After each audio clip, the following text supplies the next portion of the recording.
Bonjour et bienvenue dans Récap. Cette semaine, c'est un numéro un petit peu particulier. On est ici au parc de la Navale, justement là où tout a commencé. C'est le 25e numéro. Ça fait 25 semaines que vous nous suivez et vous êtes de plus en plus nombreux. Vous appréciez également Traverse et on vous en remercie. De ce fait, on a décidé de faire un tout petit peu évoluer Récap, de manière à répondre un petit peu à vos remarques, à vos attentes, à vos demandes. Et écoutez, on va pas annoncer du tout le programme, on va plutôt vous convier à nous suivre. Allez, c'est parti!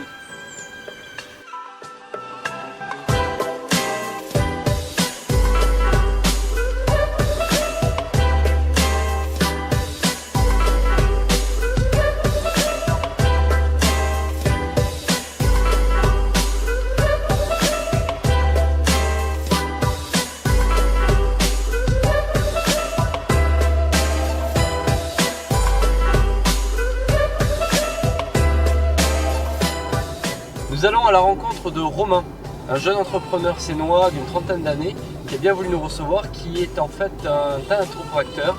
Alors un thanatopraxie est un métier qui a pour but de rendre sa dignité aux défunts. Il le pratique avec passion et nous explique la nécessité en fait de ce métier. Donc j'ai hâte de découvrir ça avec vous.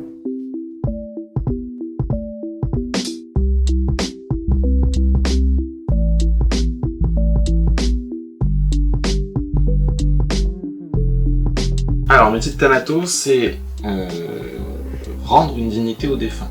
Et quand tu dis rendre la dignité aux défunts, tu m'avais un petit peu parlé aussi, c'est par rapport au fait de travailler le souvenir que la famille garde. Oui, exactement, parce que toute une vie en tant qu'être humain, on se bat pour laisser un patrimoine, qu'il soit matériel ou immatériel. Au moment du décès, tout s'arrête, quelque part. Donc on est là pour essayer de rendre, si tu veux, cette dignité aux défunts et de leur rendre aussi les souvenirs qu'ils ont pu partager avec. Du coup, c'est un métier qui est pas facile quand même. Non, non, parce qu'il y a une certaine cadence à avoir aussi, malheureusement. Alors, autant il y a des jours où ça reste relativement calme, autant il y a des jours où on peut monter jusqu'à 30-35 décès par jour. C'est pas facile non plus d'un point de vue psychologique. Pour nous, le système de permanence, c'est 24 heures sur 24, 7 jours sur 7. Savoir faire la part des choses entre le travail et la vie privée. C'est pas évident des fois. Faut le faire.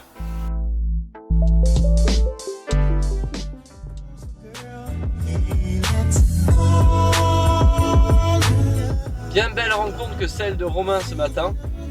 Belle et étonnante à la fois. Il ouvre même à l'heure actuelle une succursale de sa société sénoise à Montpellier. Nous le laissons avec ses préoccupations professionnelles et nous nous dirigeons vers une nouvelle destination sénoise, un magnifique écrin au cœur de la Seine-sur-Mer. Je ne vous en dis pas plus.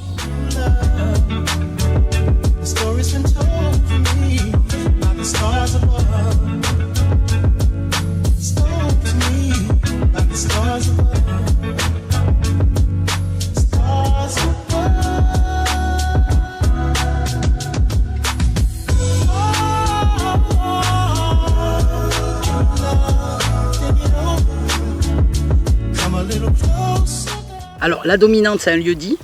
La dominante, c'est parce que c'est un point culminant par rapport à la ville de la Seine-sur-Mer. Ouais. Alors 3 hectares. C'est 3 hectares de Ouais, terrain. ouais. D'accord. Voilà. Et alors du coup, sur ces 3 hectares de terrain, aujourd'hui, la dominante accueille plusieurs manifestations. Oui. Qu'est-ce qui s'y passe? Tu peux nous en parler un tout petit peu? Oui, alors il y a déjà en termes réguliers ce qu'on a appelé les classes techniques. C'est venu d'un projet, un projet en 2001. On a aussi les amis de la dominante qui se sont créés. Voilà, moi je pense que la vie est faite de rencontres et les projets sont faits de rencontres. Ces journées du patrimoine nous ont prouvé que les gens répondaient présents. Et quand effectivement on a projeté le plan du parc du développement durable, les gens ont répondu d'accord, c'est une bonne idée, il faut aller dans ce sens. Et donc je rencontre à l'époque un jeune homme qui s'appelle Thomas et qui est en fait un des adhérents de l'association Colibri. Effectivement, à un moment donné, ce doit être porté par une entité, donc ils décident de créer leur association, qui est une association un peu particulière parce que c'est une association collégiale en fait. D'accord. C'est une association qui est fédérée par 11 personnes et donc ils prennent en charge effectivement ce jardin pédagogique. Et de là découle forcément jardin pédagogique pour nous c'est bien, pour les autres c'est mieux. Donc écoute, on va appeler les gens à venir sur une régularité d'un dimanche par mois. On va appeler ça les dimanches au jardin. Voilà, on essaye dans un esprit convivial, bon enfant, voilà, de se retrouver sur ce lieu. Bon, on a tous en tête qu'il faut effectivement le préserver et surtout le respecter. Finalement, plutôt qu'un environnement, qu'un lieu d'environnement durable, on peut dire que c'est un lieu d'environnement et de partage durable. Tout à fait. De toute façon, le développement durable, c'est aussi ça. Savoir créer le lien aux générations futures, on va dire.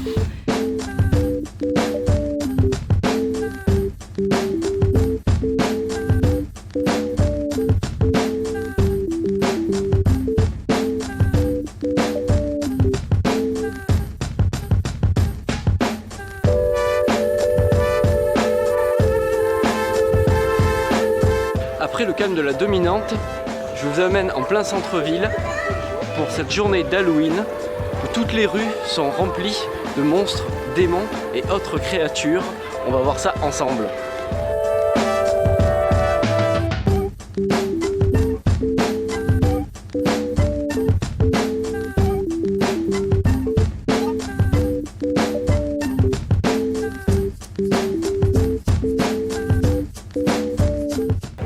C'est sympa pour les enfants. Ouais.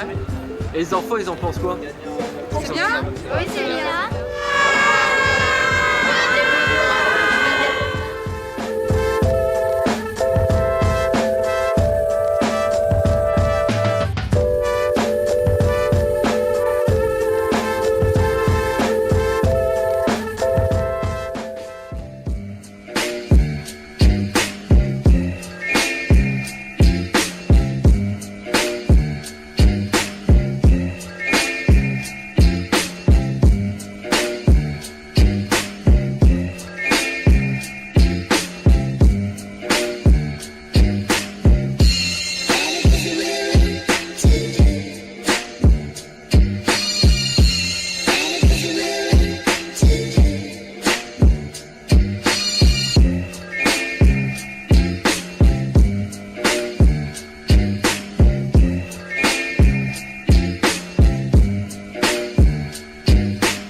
Voilà, cette 25e édition de Récap se termine ici au 20e Salon international du modélisme à la Seine-sur-Mer, complexe Langevin, qui a lieu encore durant tout ce week-end. Jusqu'à dimanche soir, on vous y convie, il faut vraiment le découvrir. On espère que ça vous a plu, on vous donne rendez-vous avec vos dates du week-end et on vous dit à la semaine prochaine. Ciao, ciao.